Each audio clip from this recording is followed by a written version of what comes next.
வணக்கம் viewers, welcome to கருவேப்பிலை சமையல். என்ன ஸ்வீட் வீடியோலாம் பார்த்துன்னு இருக்கீங்களா? உங்கள்கிட்ட ஒரு ரிக்வெஸ்ட், அதாவது 2 வீடியோவில் 6 ஐட்டம்ஸ் போட்டிருக்கேன்.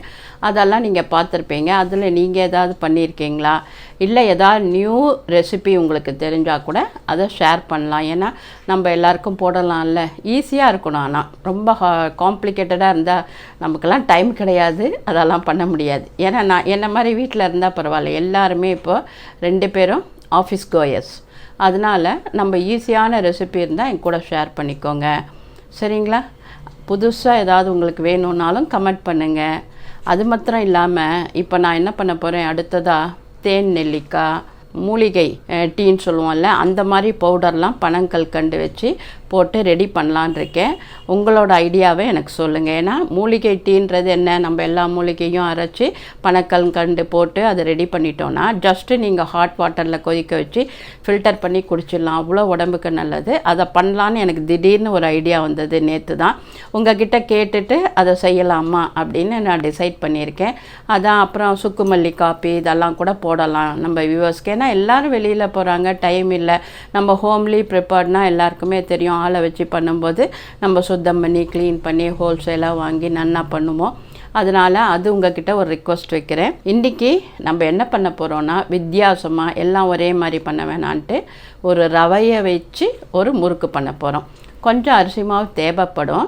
அதனால் கடையில் இருக்கிற ரெடிமேடாக கிடைக்கிற அரிசி மாவு வாங்கிட்டாலே போதும். ரவை இருக்கும் வீட்டில், எல்லார் வீட்லேயும் இல்லையா? வாங்க இன்றைக்கி ரவா முறுக்கு எப்படி பண்ணலான்னு பார்ப்போம். இப்போ முதல்ல என்ன பண்ணணும், அடுப்பை பற்ற வச்சுக்கணும். இதில் என்னென்னலாம் போடணும் அப்படின்னா பாருங்கள், கொஞ்சமாக பட்டர் போட்டிருக்கேன். நான் 1/2 கப்பு ரவை வச்சுருக்கேன். அதுக்கு ஒரு 3/4 கப்பு தண்ணி ஊற்றுறேன், சரிங்களா? அதுக்கு தகுந்த மாதிரி நீங்கள் ஊற்றிக்கோங்க. நான் ரவையை காமிக்கிறேன். அந்த மாதிரி ஒரு கப்பு வச்சுருந்தீங்கன்னா ரவையை எவ்வளோ எடுக்கிறீங்களோ அதில் ஃபுல்லாக கூட ஊற்றலாம், இல்லை 3/4 ஊற்றலாம். குழஞ்சா ஒன்றும் பிரச்சனை இல்லை, அரிசிமா போட்டு மேனேஜ் பண்ணிட்டு போகிறோம். இப்போ நான் தண்ணி ஊற்றிட்டேன், வெண்ணெய் போட்டிருக்கேன். வெண்ணெய் உங்களுக்கு இல்லை அப்படின்னா கொஞ்சம் எண்ணெய் போட்டுக்கலாம். எண்ணெய் போடுறத விட வெண்ணெய் போட்டிங்கன்னா எந்த ஸ்வீட்டாக இருக்கட்டும், எந்த ஸ்நாக்ஸாக இருக்கட்டும், டேஸ்ட்டு ரொம்ப நல்லாயிருக்கும். சில பேர் டால்டா யூஸ் பண்ணுவாங்க, நீங்கள் அது கூட போட்டுக்கலாம், உங்கள் சாய்ஸ். இதில் நம்ம என்னென்னலாம் ஆட் பண்ணணும் அப்படின்னா, இதுலேயே நம்ம முறுக்குன்றதுனால ஓமம் கொஞ்சம் போட்டுக்கலாம், உப்பு கொஞ்சம் போட்டுக்கலாம், காரம் கொஞ்சம் போட்டுக்கலாம். பாருங்கள், கொஞ்சமாக ஓமம் போட்டிருக்கேன். இங்கே பாருங்கள், கொஞ்சமாக நம்ம காரம் ஆட் பண்ணிப்போம், தேவையான உப்பு ஆட் பண்ணிப்போம், பெருங்காயம் ஒரு சிட்டிகை போட்டுக்கலாம். ஏன்னா எப்போவுமே கொஞ்சம் அது உடம்புக்கு நல்லதுன்றதுனால எல்லாத்துலேயுமே பெருங்காயம் சேர்த்துக்கிறது ரொம்ப நல்லது. இப்போ நான் என்னென்ன போட்டிருக்கேன், தண்ணியில் கொஞ்சம் வெண்ணெய் சேர்த்துருக்கேன், காரத்துக்கு கொஞ்சம் மிளகாப்பொடி போட்டிருக்கேன், ஓமம் போட்டிருக்கேன், நீங்கள் சீரகம், வெள்ளை எள்ளு எல்லாமே போட்டுக்கலாம். நம்மக்கிட்ட என்ன அவைலபிள் இருக்கோ அதை போட்டுக்கலாம். இதுதான் போடணும், இதுதான் பண்ணணும்லாம் கிடையாது. அதனால் நீங்கள் சின்ன சின்ன இதெல்லாம் இது இல்லாமல் பண்ணலாமாம்மா அப்படின்னு கேட்க வேண்டாம். இல்லையா, ப்ளெயினாக கூட பண்ணலாம், சரிங்களா? இப்போ நம்ம என்ன பண்ண போகிறோம், இப்போ பாருங்கள், நான் 1/2 கப்பு தான் ரவை எடுத்திருக்கேன். இந்த 1/2 கப்பு ரவையை போட்டு கலர போகிறேன், சரிங்களா? இது சின்ன ரவைன்னு சொல்லுவாள்ல, அந்த ரவை எடுத்திருக்கேன். பெரிய ரவை இருந்தாலும் கொஞ்சம் நேரம் நம்ம ஊற வைக்க போகிறோம். ஒரு 5 நிமிஷம் அப்படியே ஆறின உடனே மாவு போட்டு பிசைஞ்சு நம்ம முறுக்கு பண்ணிட போகிறோம். அதனால் அது ஆட்டோமேட்டிக்காக சரியாக போயிடும், சரிங்களா? இப்போது என்ன பண்ணிட்டுருக்கோம், இதை கலர்றோம். கலரின உடனே ஆஃப் பண்ணிவிட்டு ஒரு 5 நிமிஷம் மூடி வச்சுட்டு அதுக்கப்புறம் அடுத்த ப்ராசஸ் காமிக்கிறேன். இதுலேயே தேவையான உப்பு போட்டோம், வெண்ணெய் போட்டோம், காரம் போட்டோம், ஓமம் போட்டோம், எல்லாம் போட்டுட்டோம், சரிங்களா? இப்போ இது வெந்துடுத்து, இதை நம்ம ஆஃப் பண்ணிட போகிறோம். ஆஃப் பண்ணிவிட்டு கொஞ்சம் நேரம் ஆறட்டும் அப்படின்னு விட போகிறோம். 5 நிமிஷம் மூடி வச்சுட்டு அதுக்கப்புறம் அடுத்த ப்ராசஸ் சொல்கிறேன். பாருங்கள், இப்போது ஒரு 5 நிமிஷம் ஆறிடுத்து. இதில் என்ன பண்ணணும், நம்ம அரிசி மாவு போட்டு பிசையணும். நான் எவ்வளோ தேனோ ரவை அந்த அளவுக்கு அரிசி மாவு இப்போ போட்டிருக்கேன். நான் ஒரு பாத்திரம் காமிச்சேன் இல்லையா, அந்த பாத்திரத்தில் ரவை எடுத்தேனோ அதே அளவுக்கு அரிசி மாவு தான் சேர்த்துருக்கேன். இதை தண்ணி விடாமல் பிசையணும்.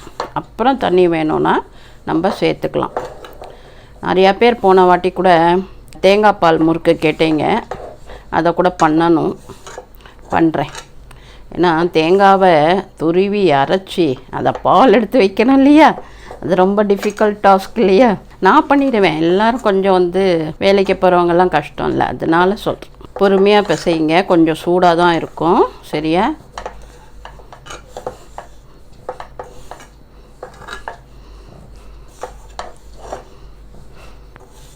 பாருங்கள், அதே அளவுக்கு மாவு தான் யூஸ் பண்ணேன். நான் ஃபுல்லாக எடுத்து வச்சுருந்தேன், பாதி தான் போட்டிருக்கேன். அவ்வளோதான் பிடிக்கும், அதனால் அதோடு நிறுத்திடுவோம்.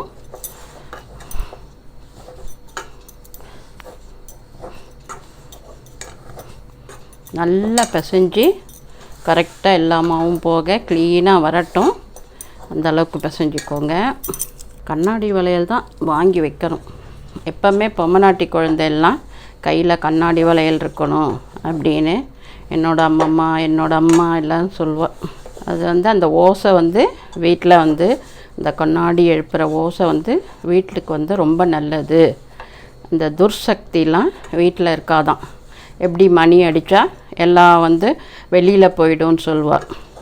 அதனால தான் நம்ம வீட்டிலலாம் என்ன பண்ணுவாள், மணி அடிப்போம் பூஜை பண்ணும்போது, கற்பூர ஆரத்தி காமிக்கும்போது. அந்த மாதிரி பாருங்கள் எப்படி ஜம்முன்னு பிசைஞ்சிட்டோம். இந்த மாதிரி தான் பிசைஞ்சிக்கணும்.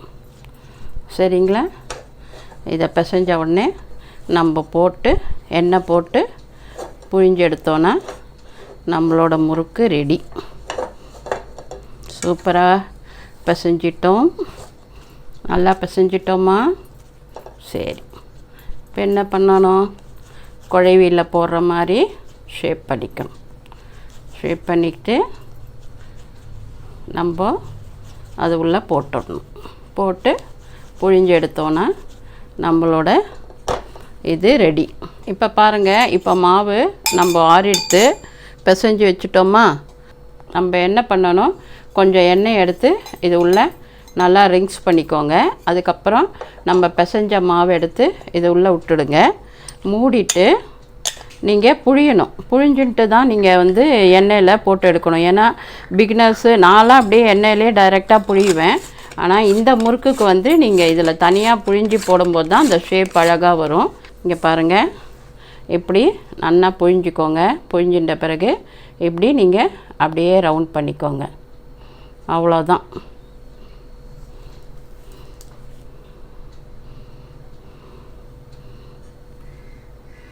இப்படி இந்த இடத்த அமுத்தி விட்டுட்டிங்கன்னா இங்கே பாருங்கள், உங்களோட முறுக்கு இந்த மாதிரி ஷேப்பில் வரும். இந்த மாதிரி பண்ணி வச்சுக்கணும் நீங்கள். இங்கே பாருங்கள், இப்படி பண்ணி வச்சுட்டு ரெண்டுத்தையும் எண்ணெய் காஞ்ச உடனே ஒன்று ஒன்றா போட வேண்டியது தான். இப்போ எண்ணெய் ஊற்றிடுவோம், எண்ணெய் காயட்டும். இங்கே பாருங்கள், எண்ணெய் காஞ்சிட்டான்றதுக்கு இப்படி எண்ணெயில் மாவை கொஞ்சோண்டு போட்டால் அது வெந்து மேலே வரும். எந்த பட்சணம் பண்ணுறதா இருந்தாலுமே நான் ஆக்சுவலாக வந்து இப்படி விநாயகரை இப்படி பிடிச்சி வச்சுட்டு தான் நீங்கள் பட்சணம் பண்ணணும். சரிங்களா? இந்த மாதிரி விநாயகரை இப்படி பிடிச்சி வச்சுட்டு தான் எந்த பட்சணமுமே எண்ணெயில் போட்டோன்னா நமக்கு எல்லாமே ஸ்மூத்தாக நடக்கும், பட்சணமும் நன்னா வரும். அதனால் பிரபஞ்ச சக்தியை வேண்டின்னு தான் நம்ம எந்த காரியமும் பண்ணணும். நான் கொஞ்சமாக மாவு போட்டேன், இப்போ தான் லைட்டாக எண்ணெய் காஞ்சின்னு. இப்போ அந்த மாவு மேலே வந்துடுத்துனா நம்ம முறுக்கை போட்டுடலாம். ஆனால் முறுக்கு போடும்போது நீங்கள் என்ன பண்ணணும், ஹையில் இருக்கிறத சிம்மில் வச்சிடணும். இப்போ நான் ஹையில் வச்சுருக்கேன், ஏன்னா சீக்கிரம் எண்ணெய் சுடட்டோன்னு.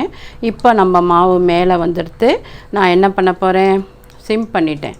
சிம் பண்ணிவிட்டு முறுக்கை ஒன்றொன்னா நம்ம போட போகிறோம். சரிங்களா? இந்த மாதிரி முறுக்கை நம்ம போட்டுட்டோன்னா சூப்பராக வெந்துடும். பாருங்கள், இது எல்லாத்தையும் நம்ம போட்டுறோம். எண்ணெய் வந்து அதாவது கிட்ட கிட்ட வச்சிங்கன்னா நல்லா முறுக்கு ரவுண்டாக வரும். ஸோ வேகட்டும், நல்லா பொறுமையாக வேகட்டும், அவசரப்பட வேண்டாம். அதே மாதிரி நம்ம ஒவ்வொரு முறுக்காக சுற்றி வச்சுக்கணும். அடுத்த ஏடு எடுக்கணுன்னா நம்ம என்ன பண்ணணும், முறுக்கை சுற்றி வச்சுக்கணும். உங்களுக்கு எவ்வளோ சைஸுக்கு வேணுமோ அந்த மாதிரி சுற்றி வச்சுக்கோங்க. ரொம்ப பெருசு வேணும்னா பெருசு, ரொம்ப சின்னது வேணும்னா சின்னது, அந்த மாதிரி நீங்கள் எடுத்துக்கலாம்.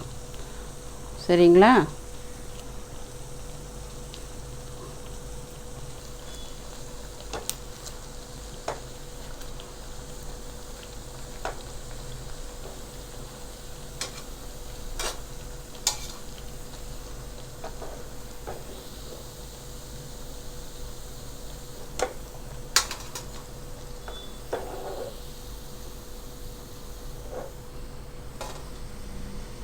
பாருங்கள், நம்மளோட இந்த முறுக்கு ரெடி ஆகிடுத்து. இது வந்து போட்டு ஒரு 5 நிமிஷம் கழித்து தான் மொறுன்னு வரும். அப்படி உங்களுக்கு சப்போஸ் இது கடகடன்னு இல்லை அப்படின்னா திருப்பியும் நீங்கள் என்ன பண்ணணும், ஒரு செகண்டு எண்ணெயில் சுட்ட எண்ணெயில் போட்டு எடுத்துட்டிங்கன்னா சூப்பராக நல்லா சவுண்டாக வரும். நேரம் ஆக ஆக உங்களுக்கு நல்லாயிருக்கும். முறுக்கு ஈஸியாக இருக்கும் சாப்பிட்றதுக்கு. ட்ரை பண்ணி பாருங்கள். நேரம் ஆக ஆக ரொம்ப ரஃப் ஆகிடும், கடகடன்னு ஆகும். ஃபஸ்ட்டு போடும்போது கொஞ்சம் சாஃப்டாக இருக்கும். சப்போஸ் உங்களுக்கு ரொம்ப சாஃப்டாக இருக்குதுன்னு தெரிஞ்சதுன்னா திருப்பி எண்ணெய் காயுதில் கடைசியில் சும்மா போட்டு ஒரு 2 நிமிஷம் எடுத்திங்கன்னா இன்னும் மொறுன்னு ஆகும். இந்த முறுக்கு பண்ணி பாருங்கள், ரொம்ப நல்லாயிருக்கும், டேஸ்ட்டாக இருக்கும், டிஃப்ரெண்ட்டாக இருக்கும். ட்ரை பண்ணிவிட்டு எனக்கு சொல்லுங்கள். பாருங்கள், இப்போ இந்த மாதிரி முறுக்கு பண்ணியிருக்கேன். இந்த மாதிரி டிஃப்ரெண்ட்டாக கோதுமை தட்டை அந்த மாதிரிலாம் பண்ணுறேன். கோதுமாவில் ஆக்சுவலாக இந்த மாதிரி நான் பண்ணுறேன். உங்களுக்கு வேறு எதாவது வேணும்னா இல்லை புது ரெசிபி உங்களுக்கு தெரியும்னா என்னோட ஷேர் பண்ணிக்கோங்க. எப்பவும் போல் உங்கள் பேர் ஆதரவுக்கு நன்றி. லைக் பண்ணவோ, ஷேர் பண்ணவோ, கமெண்ட் பண்ணவோ மறக்காதீங்க. ஆரோக்கியமாக சாப்பிடுவோம், ஆரோக்கியமாக இருப்போம். நன்றி, வாழ்த்துக்கள்.